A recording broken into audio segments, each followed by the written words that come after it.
गांव के पास बने एक जंगल में दो राक्षस रहा करते थे।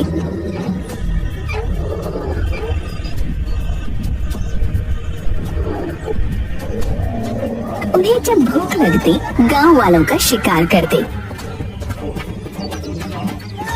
और उन्हें मार पीट कर खा लेते,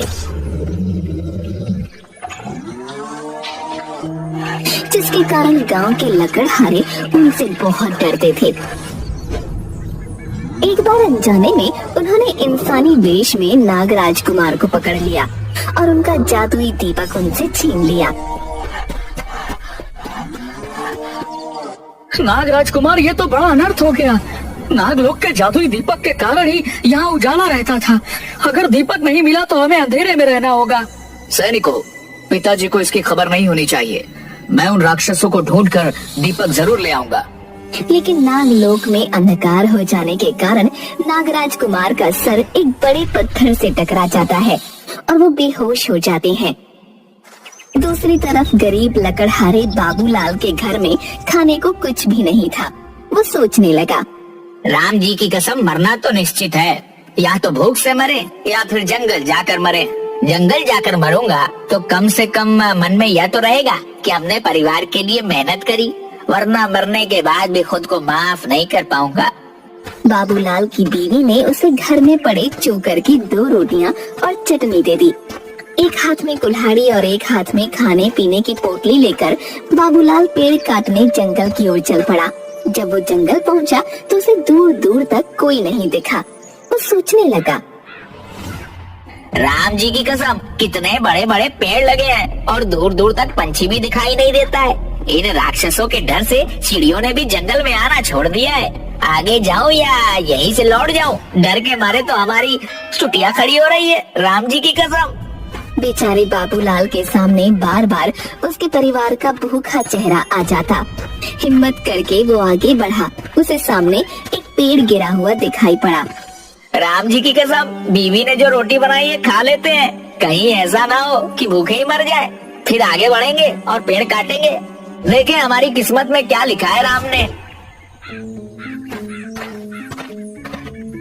बाबूलाल ने अपनी पोटली खोली। पोटली खोलते ही रोटी, चटनी और प्याज की महक चारों तरफ फैलने लगी। कुछ ही दूरी पर दोनों राक्षस भी पेड़ पर बैठे हुए थे। काफी दिनों से कुछ ना खाने के कारण उन्हें भी बहुत भूख लगी थी। भैया, गलती से हमने नागलोक का दीपक छीन लिया है। नागों के डर से यहाँ छुप कर बैठे हैं, लेकिन इस सुगंध ने तो मेरी भूख को और भड़का दिया है। अरे भैया, लगता है कोई मानव खाना खा रहा है। मुझे तो मानव के मांस की भी सुगंध आ रही है। चलते हैं और देख कर आते हैं कि किसकी इतनी हिम्मत है जो जंगल में हमारा खाना बनने आया है। वह देखो भैया, वह मानव जाति का जानवर पेड़ के नीचे कुछ खा रहा है। कौन हो तुम? तुम्हें डर नहीं लगता? यहाँ पर बैठकर क्या खा रहे हो? आज तो तू गया बाबूलाल। अजी, आपने भी क्या पूछ लिया? मैं गरीब क्या खाऊंगा? सूखी रोटी और चटनी, यही तो हमारी किस्मत है। राक्षसों ने मानव गोश्त के सिवा कभी कुछ नहीं खाया था। ये नई चीजों को देखकर उनके मुंह में पानी आ गया। उन्होंने बाबूलाल से कहा, बाबूलाल भाई, क्या तुम अपनी रोटी हमें दोगे? राम जी की कसम, भगवान झूठ ना बुलाए। हाथी के जैसा तो शरीर है आपका। भलाई छोटी छोटी 2 रोटियों से आपका क्या होगा? अरे भैया, अगर यह रोटी तुम हमें दे दोगे तो हम तुम्हारी जान भी बख्श देंगे और तुम आराम से लकड़ी काट कर अपने गाँव वापिस चले जाना। हे भगवान, क्या मुँह दिखाऊंगा गाँव में जाकर? वैसे भी मेरे घर में तो बिल्कुल अंधेरा होगा और भूखे मर जाएंगे सब लोग। तो फिर कोई दिया जलाने वाला भी नहीं होगा। अरे वाह, क्यों ना नागलोक का दीपक हम इस मानव को दे दे। अगर दीपक इसके पास रहेगा तो खतरा भी इसी को होगा और हमारी मुसीबत टल जाएगी। बहुत बढ़िया छोटे, तू कमाल कर दिया। चल ला, दीपक इसी को दे देते हैं और इसके बदले में इसका खाना ले लेते हैं। इस मूर्ख को क्या पता कि यह अपनी मौत ले जा रहा है। तुम्हारे घर में कभी अंधेरा नहीं होगा। मैं तुम्हें यह जादू का दीपक भी दे दूंगा। यह तुम्हारे घर में कभी अंधेरा नहीं होने देगा। बाबूलाल ने मन ही मन सोचा, इन्हें मना करने का मतलब है मौत। राम जी की कसम, अपनी कटी हुई लकड़ियाँ और जादुई दीपक ही लेकर घर चलता हूँ, इसी में खैर है। दीपक और लकड़ियाँ उठाकर वो घर पहुँचा। क्यों जी, आ गए तुम? सीता मैया की जय, बड़ी भूख लगी है। भगवान झूठ न बुलाए, लड़कियाँ, अरे मेरा मतलब है लकड़ियाँ तो मिल गई हैं, लेकिन सुबह बिकेंगी। अभी तो ये दीपक ले जा, इसी से कलेजा ठंडा कर, और हो सके तो मुझे कुछ खिला दे। अरे दैया, तुम्हें तो 2 रोटियां और चटनी दी थी, सारी सपाचट कर दी। जय हो सीता मैया की। यहाँ मैं भूखी तुम्हारी राह देख रही हूँ और तुम खाना मांग रहे हो। अरे बावली, तुझे क्या बताऊं मेरे साथ क्या हुआ, तुझे विश्वास नहीं होगा। जा, अच्छा जा, अपने अंधेरे घर में कम से कम दीपक तो जला दे। निर्मला ने बाबूलाल के हाथ से दीपक लिया और जला दिया। दीपक जलाते ही पूरे घर में उजाला फैल गया। ऐसा लग रहा था जैसे घर में सूरज निकल आया हो। यहाँ तक कि खिड़की से बाहर निकलने वाले उजाले से गांव भी रोशनी से नहा रहा था। अरे भाई बाबूलाल, तेरे घर में इतनी रोशनी कहाँ से निकल रही है? जैसे लग रहा है पूरे गांव में सुबह हो गई। अरे बावली, जल्दी से खिड़की बंद कर।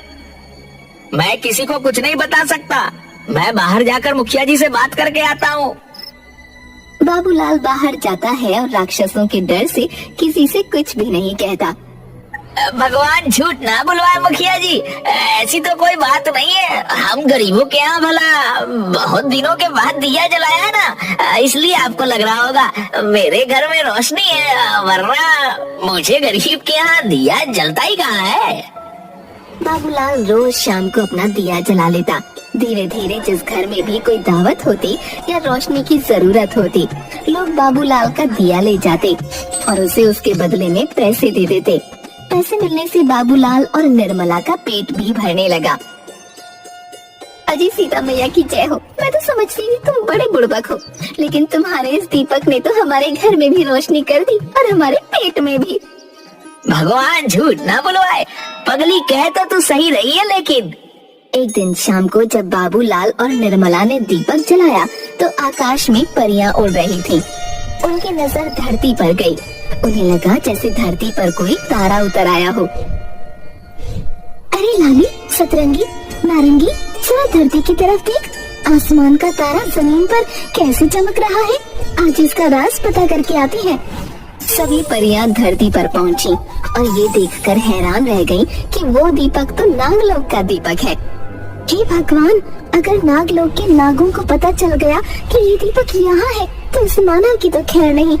मुझे लगता है हमें जल्दी से बता देना चाहिए। परियां जोर जोर से बाबूलाल का दरवाजा खटखटाती हैं।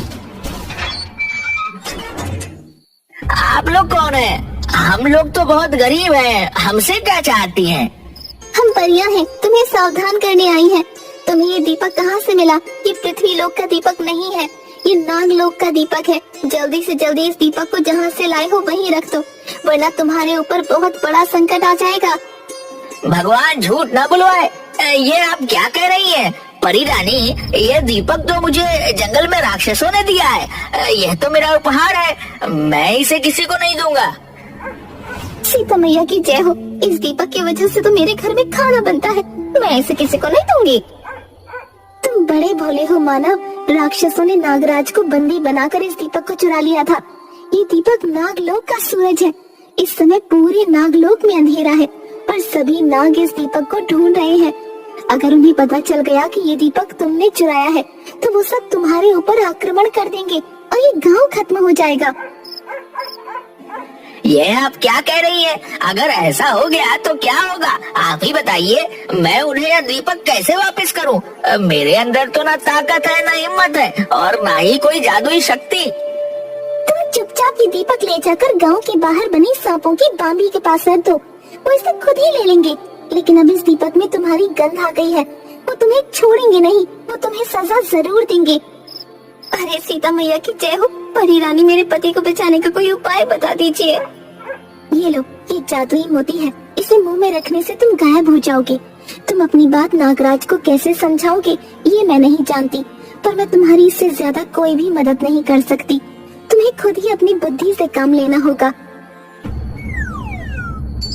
अरे ये क्या हो गया, घोर कलयुग है। मैं तो राक्षसों को खाना देकर आया और उन्होंने मुझे यह मृत्यु को बुलाने वाला दीपक दे दिया। सुनिए जी, घबराइए नहीं, हमें हिम्मत से रहना पड़ेगा। आपको पता है ना, नाग पंचमी आने वाली है। चलिए हम गांव का सारा दूध खरीद लेते हैं। बाबूलाल और निर्मला ने दीपक को गांव के बाहर नाग के बिल के पास रख दिया।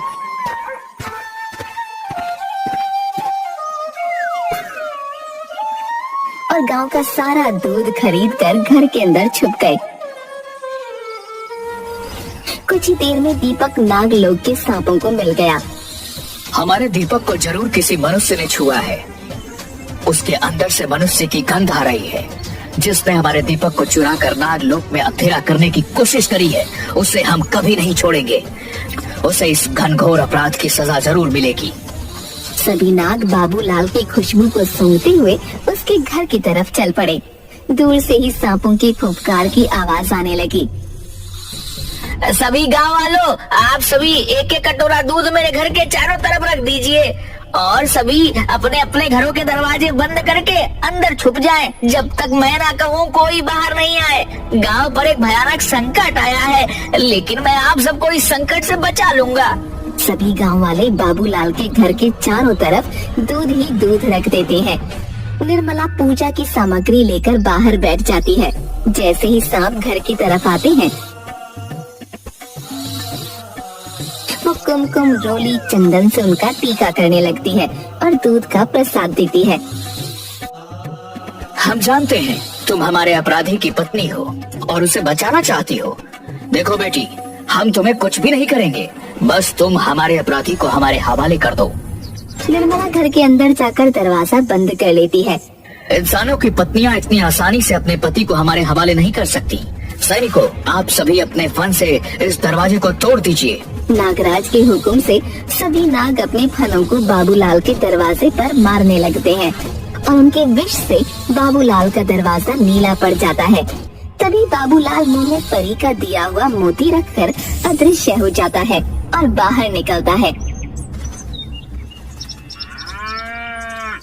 नागराज आपकी जय हो। आप अपनी पूरी सेवा के साथ हमारे घर में आए हैं। मैं तो धन्य हो गया कि मुझ जैसे साधारण इंसान को आपके दर्शन हुए।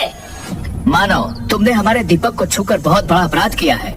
तुम्हें इसका दंड जरूर मिलेगा।